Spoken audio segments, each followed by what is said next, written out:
Hello, everybody. It's a pleasure to have you guys today. I'm tired. I'm very tired today. I mean, I had to prepare for an examination and I didn't get enough sleep.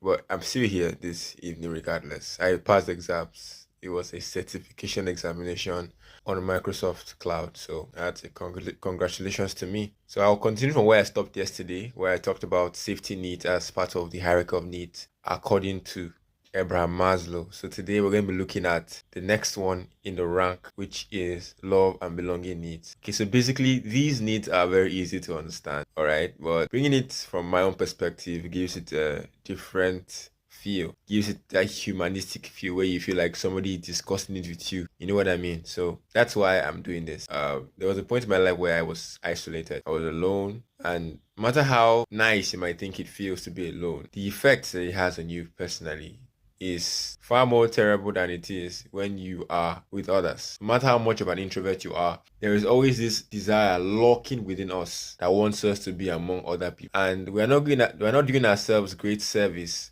by not heeding to this voice that wants us to be among others. So I was watching Wednesday, a Netflix movie that has to do with some witches and wizards. And this girl named Wednesday is the protagonist, the center of the movie, and she loves being alone, isolated. Her friend that tried getting close to her, she pushed her friend away and she ended up being alone. But it was that friend that rescued her when she needed the most. So it's not good, even the Bible says, for a man to be alone. It's imperative that we always have people around us, which is why this particular need is very important. Now you hear people say get married, have children. Now one of the things that this does, apart from the art of procreation, is the fact that it enables a person to escape singleness, to escape loneliness, because loneliness brings with itself misery, depression, isolation, and so many other negative things. When you're with other people or when you try to interact with other people, the tendency for these things to thrive is brought to a minimum. So yes, this is where love and belonging needs